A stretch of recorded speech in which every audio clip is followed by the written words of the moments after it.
صباح الخير يا فريندز.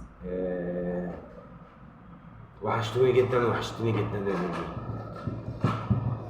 في الفيديوهات كنت بطلعها امبارح، كنت واخد كوجنتول كتير. الكوجنتول ده بيخلي الواحد ينسى ولسانه يتقل. يلا حسبي الله ونعم الوكيل في اللي بيوصف لي العلاج ده والله. انا عموما يعني ساعات باخده وساعات بطنش يعني. المهم المهم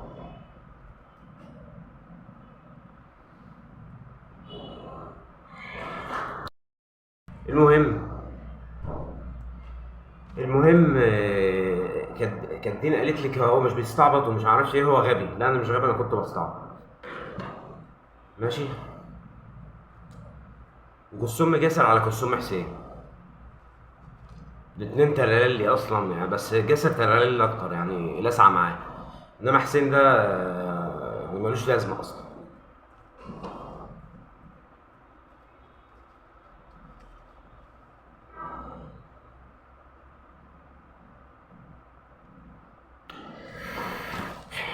في كان موضوع كتير جدا، بس انا ما كتبش، مش منظم الدنيا.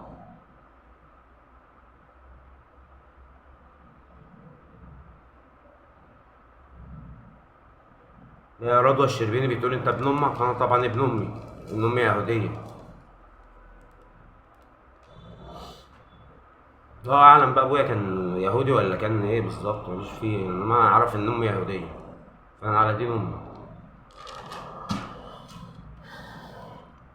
اتعرض عليا نشتغل في السعوديه طبعا باربع اضعاف المرتب.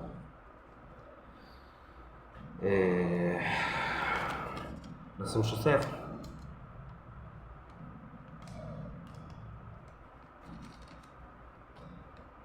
انا فرحان باي حد بيطلع بيتكلم بصراحه، يعني ببقى فرحان كده ان ثورتنا 25 يناير انتجت حاجه، عملت حاجه، شجعت الناس انها تتكلم، فتحت دماغ الناس كده يعني.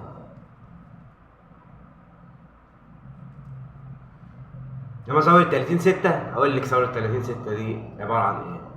عن الناس اللي كنا بنتحايل عليهم ينزلوا في الثورة ما كانوش بينزلوا. 18 يوم بيتحايل على الناس تنزل، والحمد لله العدد كان مكفي، بس اللي كان المفروض الشعب كله ينزل وما نزلش الا مليون تقريبا. فالشعب مش الشعب مش القائد المليون اللي كانوا نزلوا دول. واي حد طبعا متاح له يبقى مننا ويبقى من ثوار 25 يناير، سهله. 30/6 دي بقى اللي ما كانش نزل، لا قال لك يا عم ده ثورات مع بعض، ما ننزل. نزل عمل انقلاب على الاخوان، هم مجرمين الاخوان طبعا، وما بيحسوش، ما عندهمش احساس. و بس انا رشحت مرسي وما نزلتش ضد مرسي بالمناسبه. يعني ليه بقى؟ عشان هو كان راح ايران، فكان في شغل، كان هيحصل شغل مفيد لليهود يعني، اللي زي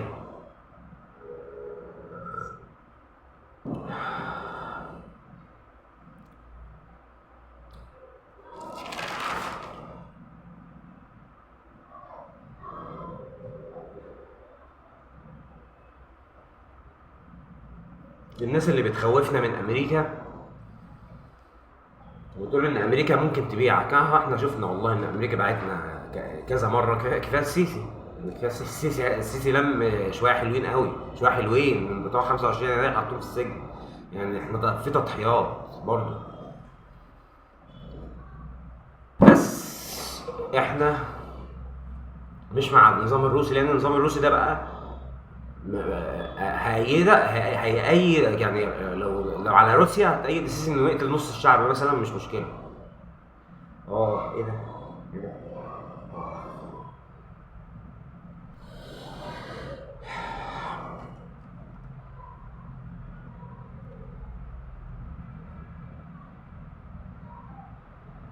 انا عايز اقول لكم حاجه يعني بالمناسبه بقى، يعني بالمناسبه كده احنا بنتكلم ان في، مش كل حاجه ليها مقياس.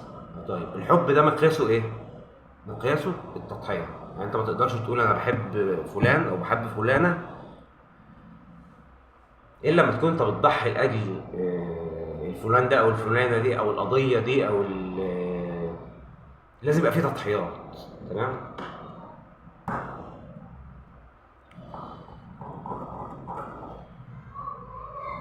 التضحيات دي مش مطلوبه بقى من الستات اصلا، يعني كنساء او بنات مش مطلوب منهم التضحيات دي اساسا، عشان بس ما تاخدوش الكلام على نفسكم.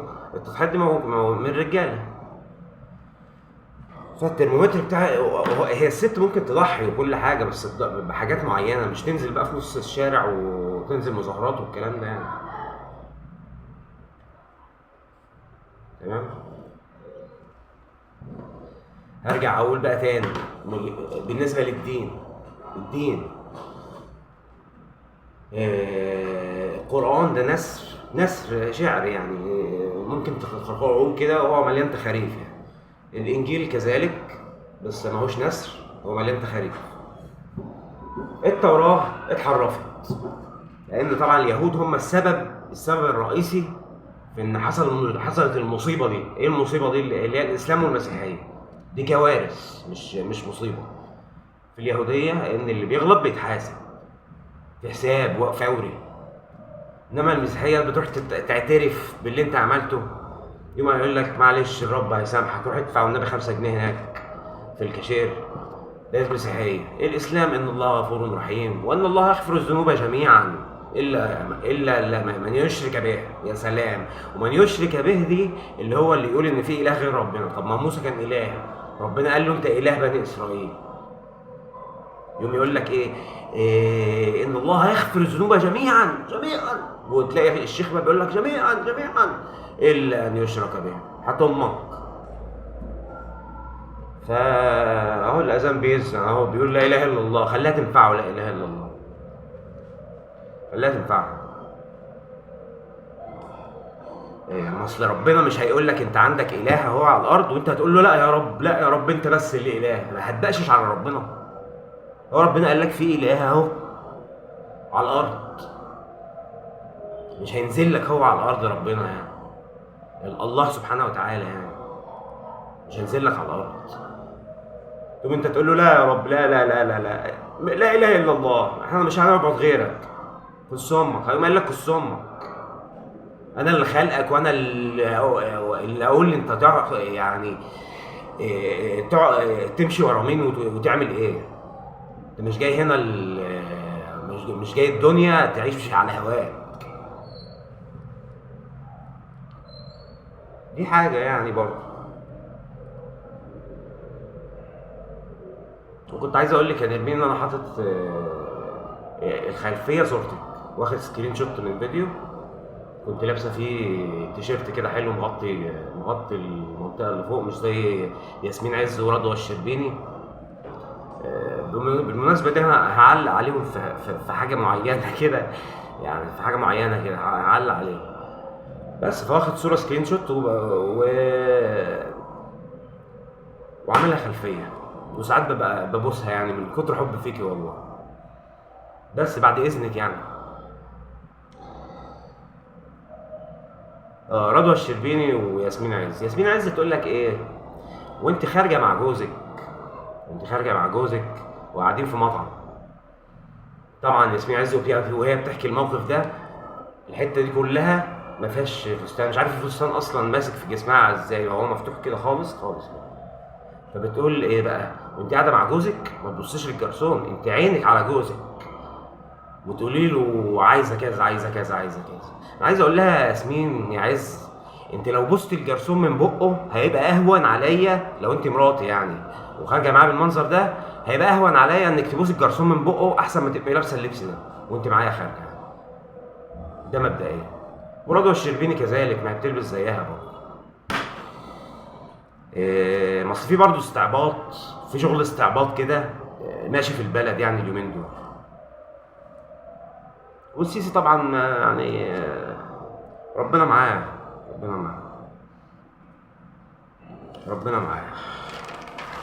بيشحت، مش فاضي، قاعد بيشحت، فرش الفرشه وبيشحت.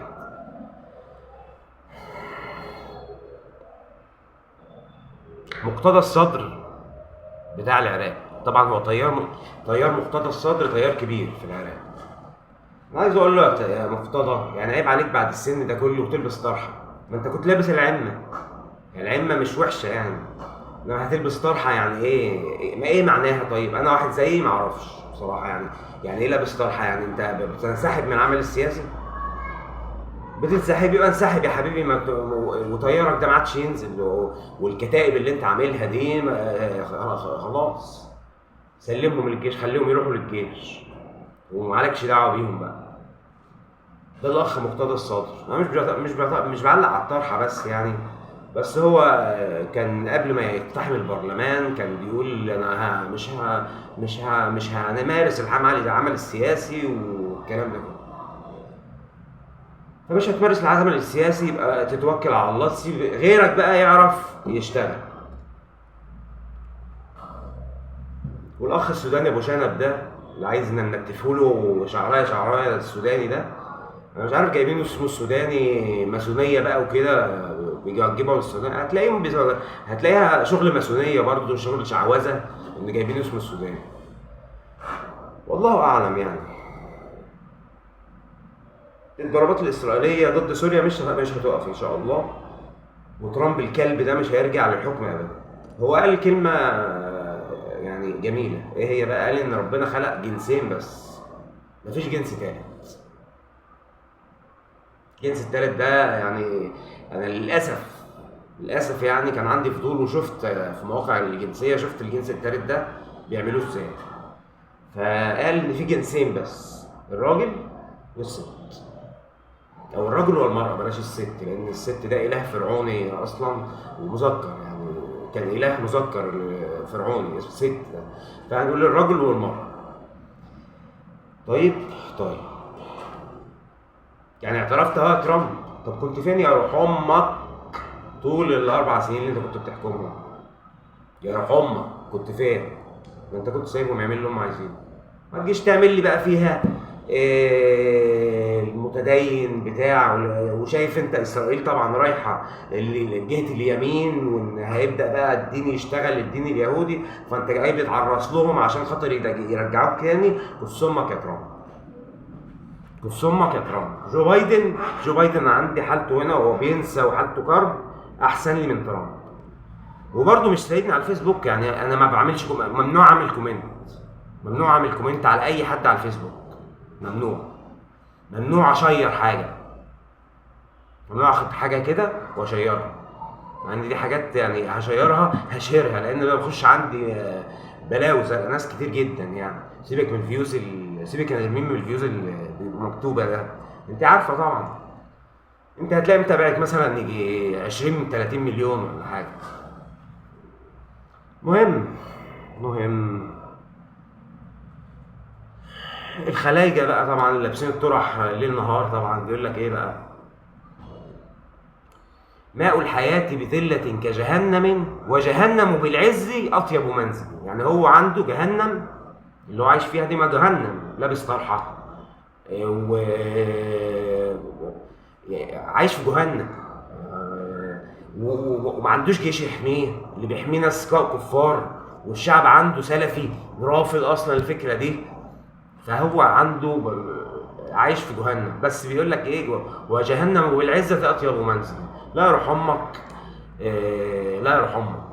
لا يا روح امك، جهنم دي ما فيش فيها عزة اصلا. والعزة اللي انت قصدك على التكبر، وانك تبقى متكبر في الارض. انما العزة دي حاجة تانية، العزة يعني في القرآن ماشي. انا واحد يهودي اهو بقول لك في القرآن والعزة لله ورسوله والمؤمنون، مش العزة مش في جهنم يا حبيبي، ماشي يا كتمزة. في اطفال وفي شباب بيتفرجوا عليكم يا ولاد المتناكة، واحنا هنسيبكم؟ احنا مش هنسيبكم.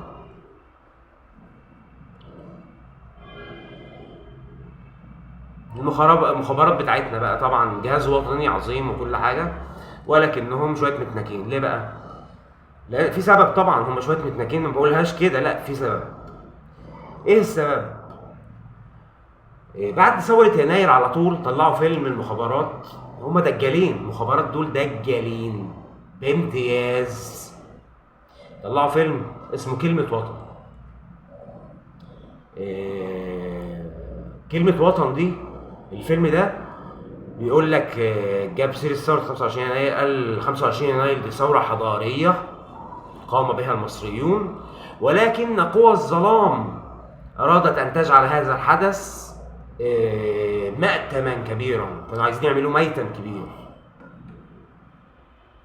وطبعا اللي وقف للمخطط ده القوات المسلحة، اللي هي الناس أصلا كانت بتنظف الشوارع بعد ما خلصت، وكانوا نازلين يعني مفيش حد في جيبه مطوة أساسا. بعدين بيقول لك إيه بقى؟ ثورة حضارية. طب ما ثورة حضارية، طب واللي بيحصل دلوقتي بقى بالتشويه؟ انتوا قاعدين بتشوهوا الثورة، تمام؟ بتشوهوا الثورة، والثورة دي كانت فوضى، والثورة دي طب فين كلامك في الفيلم؟ طلعت فيلم تقول فيه الكلام ده ليه أصلا؟ وبعدين يقول لك إيه بقى؟ حورس بقى، الكلام عن حورس بقى، الوثنية اللي هم عايشين فيها دي، حورس. يقول لك إيه؟ على جسر من الأشواك نمضي إلى القدس ونحقق نبوءة حورس أنك مصر دائما في أمان. يا حبيبي يا حبيبي يا ضنايا هجيب ضمك. مش علق والله يعني. شوفوا الفيلم بتاع كلمة وطن، شوفوه. بس أنا لخصت لك اللي حصل فيه. يعني قال لك ثورة حضارية كانت هناك قوى الظلام. قوى الظلام دي اللي هم السلفيين اللي المخابرات اتحالفت معاهم عشان يفرقوا الثورة. فاهمين ازاي؟ قوى الظلام أرادت أن تحيل هذا الجو الحضاري إلى مأتم كبير. مأتم كبير يا ابن المتنكة. هم شهداء ثورة يناير، احنا اللي موتناهم ولا الشرطة يا ابن الوسخة؟ انا مش مشكلة الشرطة والجيش دلوقتي، لان هم من الاخر هم بياخدوا الاوامر بينفذوها، فانا مش مشكلتي معاهم، انا مشكلتي مع اللي بيحكم. عموما في حاجات كده متلخبطة حبيت افنطها لكم كده عشان تعرفوا مين اللي منافق ومين اللي عنده مبدأ وماشي عليه. تمام؟ لو كان النظام ده نظام قوي لان شوف الصرف بيقول لك النظام قوي ومش هيقع بسهوله وما اعرفش. لا، النظام ده لو كان قوي ما كانش محمد علي نزل مظاهرات، ما كانش نرمين عادل بيتابعها الملايين دي كلها. وانا بقول لك بيتابعها ملايين، سيبك من الفيوز اللي مكتوبه تحت، ولا بيتابعنا ملايين. خلاص ماشي يا عم، ماشي يا عم، ماشي يا ستي. حبيت بس على الصبح كده اراجع معاكم ال10 سنين اللي فاتت دي عشان تفهموا منها مين اللي دجال يعني كذاب. دجال جايه من كذب بس اقوى في المعنى. الكذب المراد به الشر بيبقى اسمه دجل. عشان تعرفوا مين اللي دجال ومين اللي خايف على البلد، مين اللي بيشتغل عشان البلد. في ايه كمان؟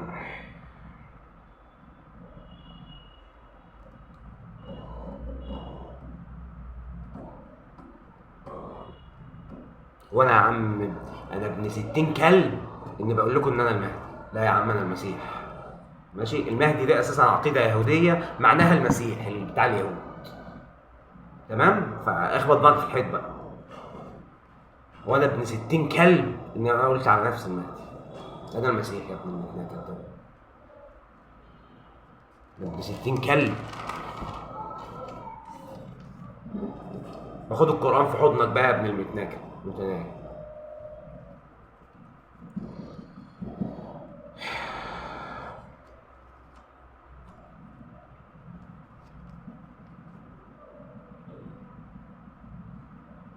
لا نرمين عادل مش دجالة. لا ازاي انا اكتب حاجة زي كده؟ لا نرمين عادل دي حبيبتي وتقول اللي هي عايزاه في اي وقت وفي اي مكان. نرمين عادل دي اغلى حاجه عندنا، اغلى حاجه عند ثوره 25 يناير، اغلى حاجه حصلت من ساعه 25 يناير، احلى حاجه حصلت في الدنيا كلها نرمين عادل.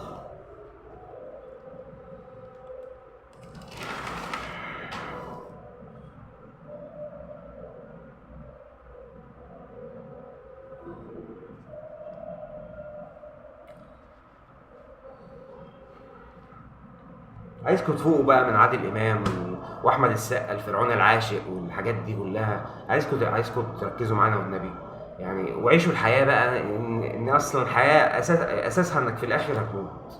فعيشوا معانا الحياه دي بقى، وحاولوا تصلحوا من نفسكم علشان نرجع 20 دقيقه يا نهار اسود، عشان نرجع مجد الامه دي. مش مجد الامه الاسلاميه، الاسلام كفر والمسيحيه كفر، انا قلت لكم اهو. عشان نرجع مجد المصريين، مجد اليهود، مجد اول ناس امنت بربنا، ونمسح بقى بالاستيكه كل الدجالين اللي جم بعد موسى. بس وشكرا انكم استحملتوني 21 دقيقه يا نهار اسود.